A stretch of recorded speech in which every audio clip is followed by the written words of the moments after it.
Une guerre entre les États-Unis et l'Iran passe rapidement du stade de possibilité à celui de probabilité, tous les signes indiquant désormais que l'armée américaine est sur le point de rejoindre le conflit. La seule question qui reste est, quand les États-Unis feront-ils leur entrée? Mais une chose semble certaine, le compte à rebours a bel et bien commencé. Pendant longtemps, il y a eu beaucoup de doutes quant à savoir si les États-Unis joueraient un rôle actif dans ce combat. Le président américain Donald Trump encourage une résolution pacifique entre l'Iran et Israël. Depuis son entrée en fonction plus tôt cette année, le président a fait plusieurs tentatives pour conclure un accord avec l'Iran, exhortant le pays à mettre fin à son programme nucléaire, avant qu'il ne soit trop tard. Il y a à peine un mois, il parlait avec espoir de paix et de prospérité à travers le Moyen-Orient, déclarant, pour la première fois en 1000 ans, le monde regardera cette région non pas comme un lieu de troubles, de conflits, de guerres et de morts, mais comme une terre d'opportunités et d'espoir. Trump a même exhorté le premier ministre israélien, Benjamin Netanyahou, à ne pas attaquer l'Iran et à lui accorder plus de temps pour négocier. Mais Israël avait clairement d'autres plans en tête. Le 13 juin, Israël a lancé l'opération Ligne montante, frappant des cibles à Téhéran et dans d'autres endroits, à travers l'Iran, déclenchant un conflit en cours et rapidement croissant entre les deux nations, à la suite de l'attaque israélienne. Les États-Unis ont qualifié cette décision d'unilatérale. Dans une déclaration du secrétaire d'État américain, Marco Rubio, il est écrit « Ce soir Israël a pris une mesure unilatérale contre l'Iran. Nous ne sommes pas impliqués dans les frappes contre l'Iran, et notre priorité absolue est de protéger les forces américaines dans la région. » Cependant, dans cette même déclaration, Marco Rubio a également suggéré que les États-Unis n'hésiteraient pas à agir si l'Iran osait s'en prendre au peuple américain ou à ses intérêts. Il a écrit que le président Trump et l'administration ont pris toutes les mesures nécessaires pour protéger nos forces et restent en contact étroit avec nos partenaires régionaux. Soyons clairs, l'Iran ne devrait pas s'attaquer aux intérêts ou au personnel américain. Les choses changent souvent rapidement en temps de guerre. Et seulement quelques jours après les premières frappes, la position des États-Unis semble s'être éloignée des discussions et négociations pacifiques pour se tourner vers un conflit militaire à grande échelle. Et il y a maintenant plusieurs signes clairs que le pays est prêt à entrer dans la mêlée. On peut dire que le signe le plus important et le plus évident est le déploiement de plusieurs forces américaines et d'un matériel militaire lourd dans la région. Lundi 16 juin, des rapports confirmés révèlent que la marine américaine envoie son super porte-avions United States Ship Nimitz, ainsi que son groupe d'escorte, au Moyen-Orient. L'United States Ship Nimitz, navire amiral de la classe Nimitz, est parmi les plus grands navires de guerre au monde et le plus ancien porte-avions toujours en service. Il mesure plus de 1000 pieds et est capable de transporter jusqu'à 90 avions, à voilure fixe et hélicoptères au total. Il est également équipé de plusieurs armements propres, dont 2 systèmes d'armes Sparrow anti-aériens et anti-missiles. Une paire de systèmes de missiles RIM-116 Rolling Airframe Missiles RAM, 2 canons, Gatling, Phalanx, Close-In, Weapon System, 4 tourelles d'autocanon, Mark 38 de 25 mm et 10 emplacements de tourelles de calibre 12,7 mm. Ce puissant super porte-avions à propulsion nucléaire constitue le point central du groupe aéronaval Nimitz. Selon les données les plus récentes, ce groupe aéronaval comprend pas moins de 4 destroyers lance-missiles, et il est courant qu'au moins un sous-marin d'attaque rapide accompagne également les porte-avions de la marine de ce type. Pendant ce temps, à bord du porte-avions lui-même, se trouve l'aile aérienne embarquée 17, qui fait également partie du groupe aéronaval Nimitz. Cette aile aérienne est composée de plusieurs escadrons de chasseurs genre A-18F, Super Hornet, qui comptent parmi les plus rapides et les plus puissants au monde, et des hélicoptères Sikorsky MH-60 Seahawk. Il y a aussi un escadron de EA-18G, Growler, qui sont des avions de guerre électroniques, capables de perturber les communications et les systèmes de surveillance ennemis, ainsi que des avions de détection avancés aéroportés Northrop Grumman E-2 Hawkeye, utilisés pour détecter les frappes de missiles ennemis, les navires, les véhicules et les avions en approche. En résumé, le groupe aéronaval du Nimitz est une force avec laquelle il faut compter, disposant de plus qu'assez de puissance de feu à bord et dans l'eau pour infliger de sérieux dégâts. Selon les rapports, des plans étaient en place depuis un certain temps pour déployer le Nimitz au Moyen-Orient, avant sa mise hors service prévue en avril 2026.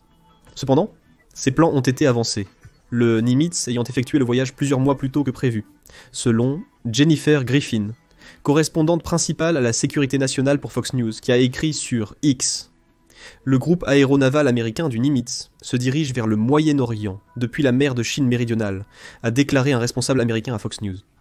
Le Nimitz devait auparavant remplacer le groupe aéronaval du United States Ship Carl Vinson, qui est déployé depuis plusieurs mois, mais se dirige maintenant vers le Moyen-Orient plutôt que prévu. 2 super porte-avions et leurs groupes aéronavals dans la même région. C'est une scène rare et qui devrait semer la crainte en Iran. C'est aussi, aux yeux de nombreux experts militaires, un signe d'une action militaire américaine imminente dans la région. Comme le Nimitz, l'United States Ship Carl Vinson est accompagné de destroyers lance-missiles guidés, d'avions de chasse puissants, d'hélicoptères d'attaque, de systèmes de guerre électroniques et d'appareils de surveillance dans son groupe de frappe. Des groupes de frappe comme ceux-ci sont extrêmement polyvalents, capables d'assurer un soutien offensif comme défensif selon les besoins. Les escadrilles aériennes des groupes Nimitz et Carl Vinson pourraient être chargées d'intercepter des menaces aériennes ou d'obtenir la supériorité aérienne dans un espace contesté, ou de lancer des frappes de missiles précises sur des cibles terrestres ou maritimes. Les appareils de surveillance et d'alerte avancée aéroportée pourraient aider les forces américaines et israéliennes à anticiper les frappes de missiles ou de drones iraniens et à se protéger. En d'autres termes, la simple présence de ces porte-avions dans la région pourrait contribuer à neutraliser une grande partie des capacités offensives de l'Iran, plaçant le pays dans une position très défavorable, tout en renforçant la position d'Israël. Et il y a encore de mauvaises nouvelles pour l'Iran, car l'United States Ship Nimitz n'est pas le seul équipement militaire américain en route vers la région. Tard dans la nuit de dimanche, une grande formation d'avions ravitailleurs américains, comprenant plus de 30 KC, 135 Stratotankers et KC, 46 Pegasus, a été aperçu en direction de l'Est. Les ravitailleurs ont décollé de différents endroits aux États-Unis et dans d'autres parties du monde, beaucoup traversant l'océan Atlantique pour prendre de nouvelles positions à divers endroits en Europe et ailleurs. Divers comptes de suivi de vol sur X ont suivi la progression des ravitailleurs, l'un d'eux en ayant compté au moins 32 au total, ont-ils écrit. 4 ravitailleurs du New Jersey ont rejoint le groupe A de nuit, portant le total à au moins 32. Beaucoup se sont rendus à la base aérienne de Morón en Espagne, d'autres au Royaume-Uni, en Allemagne, en Italie et un en Estonie. Quelques-uns ont poursuivi vers la zone de responsabilité du United States Central Command. Ces ravitailleurs se repositionnent périodiquement, ou effectuent des entraînements et convoyages selon les besoins. Mais il est extrêmement inhabituel d'en voir autant voyager en même temps, et dans la même direction comme ça. En effet, divers analystes militaires et journalistes en ligne n'ont trouvé aucun lien entre ces mouvements et des exercices aériens programmés. Beaucoup en ont conclu que cela ne pouvait être qu'un signe de repositionnement stratégique, peut-être en préparation ou en prévision d'une action militaire imminente. Ces ravitailleurs sont indispensables pour appuyer et renforcer les plateformes de frappe mobile. Et tant le KC-135 que le KC-46 figurent parmi les appareils les plus efficaces et performants de leur catégorie. Capables de livrer des dizaines de milliers de livres de carburant à des chasseurs, des bombardiers, des avions de surveillance et même à d'autres ravitailleurs si nécessaire. Ils permettent aux avions d'opérer en continu loin de leur base et en profondeur derrière les lignes ennemies, sans avoir à se replier et parcourir de longues distances pour atterrir, se ravitailler et redécoller. Les ravitailleurs facilitent le transport de lourdes charges par les chasseurs et les bombardiers, sans se soucier de l'efficacité énergétique ou de l'autonomie, grâce à leur énorme réserve de carburant toujours prête et disponible.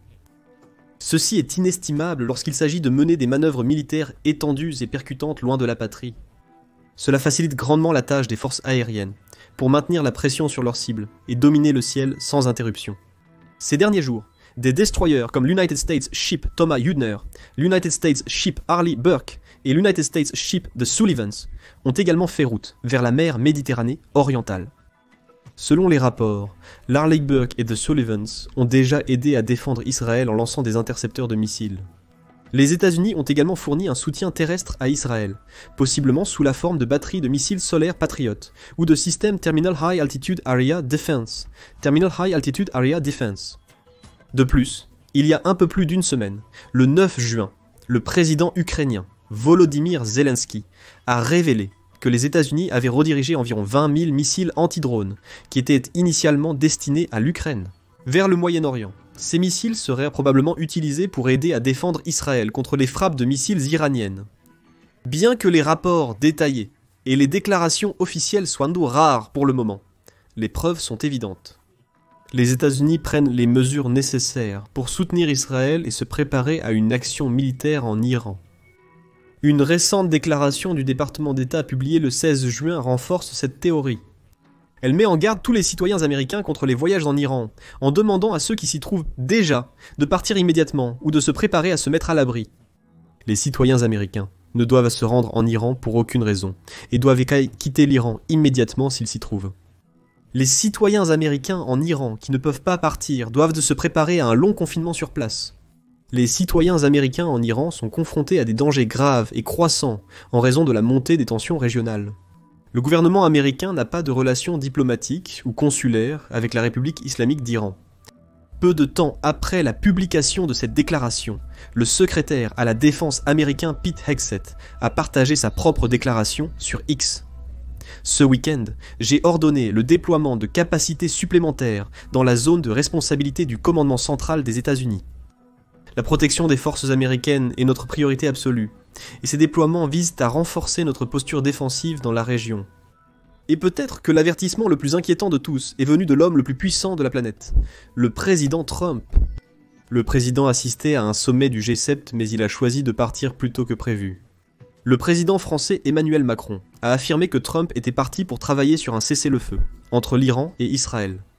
Mais Trump a rapidement contesté cette affirmation.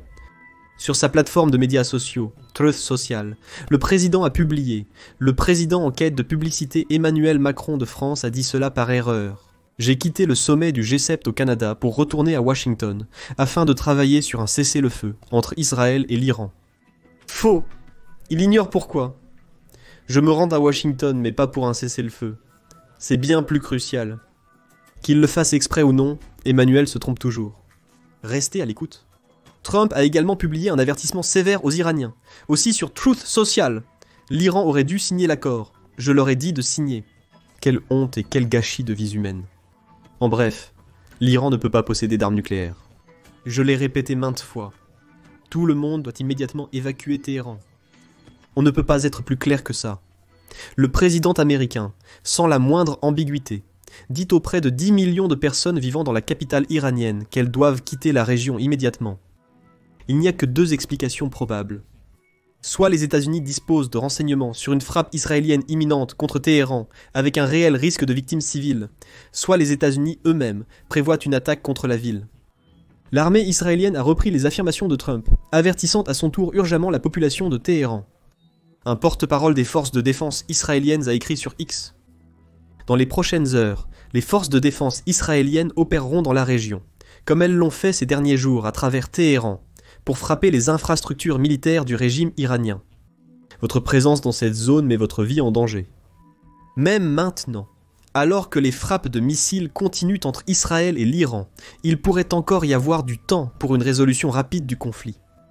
Téhéran a demandé au Qatar, à l'Arabie Saoudite et à Oman de faire pression sur Trump pour qu'il influence Israël à accepter un cessez-le-feu immédiat avec l'Iran en échange d'une flexibilité iranienne dans les négociations nucléaires, selon des sources. Le ministre iranien des Affaires étrangères a renvoyé la balle à Trump, l'exhortant à prendre les bonnes décisions. Dans une publication du 16 juin sur X, il a écrit « Si le président Trump est sincère au sujet de la diplomatie et souhaite arrêter cette guerre, les prochaines étapes seront décisives. Israël doit cesser son agression. Sans un arrêt total de l'agression militaire contre nous, nous continuerons à riposter. Il suffit d'un coup de téléphone de Washington pour museler quelqu'un comme Netanyahou. Cela pourrait permettre un retour à la diplomatie. » Dans le même message sur X, Arakchi a également lancé un avertissement contre une implication active des États-Unis dans le conflit, déclarant « À l'inverse, entraîner les États-Unis dans la mer de toutes les guerres sans fin détruira toute perspective de solution négociée, avec des conséquences dangereuses, imprévisibles et probablement insondables pour la sécurité régionale et l'économie mondiale. N'oublions pas que l'Iran n'a pas commencé cette guerre et n'a aucun intérêt à perpétuer l'effusion de sang. Mais nous nous battrons fièrement, jusqu'à la dernière goutte de sang pour protéger notre terre, notre peuple, notre dignité et nos acquis. La guerre est à un tournant, et les États-Unis ont un rôle majeur à jouer dans son évolution au cours des prochains jours et semaines. Les signes évoqués dans la vidéo laissent penser que la décision est prise. Les États-Unis devraient jouer un rôle actif dans le conflit, en déployant stratégiquement ses ressources militaires, dont des ravitailleurs, des avions de chasse, des destroyers et des super porte-avions, afin d'appuyer Israël et éventuellement stopper par la force son programme nucléaire. Pourquoi maintenant ?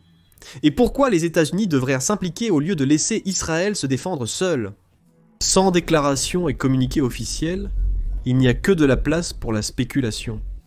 Cependant, il y a plusieurs raisons claires pour lesquelles les États-Unis, et surtout le président Trump, pourraient décider d'entrer en guerre contre l'Iran. Tout d'abord, les nombreuses séries de négociations jusqu'à présent se sont avérées infructueuses, ce qui est peut-être le plus évident. Trump lui-même a récemment admis qu'un accord était de moins en moins probable. Le 11 juin, dans une interview au podcast Pod Force One, on lui a demandé s'il pensait pouvoir persuader l'Iran d'arrêter son programme nucléaire. Il a répondu « Je suis de moins en moins confiant à ce sujet. Il semble retarder les choses, et je trouve cela dommage. Mais je suis moins confiant maintenant que je ne l'étais il y a quelques mois. Il leur est arrivé quelque chose, mais je suis beaucoup moins confiant quant à la conclusion d'un accord. » Donald Trump a été catégorique dès le début. L'Iran ne peut pas et n'aura pas d'armes nucléaires. Si les discussions échouent larçant à atteindre cet objectif, la seule option viable restante est l'action militaire. Israël a déjà entamé ce processus, bien qu'il possède une puissante force militaire.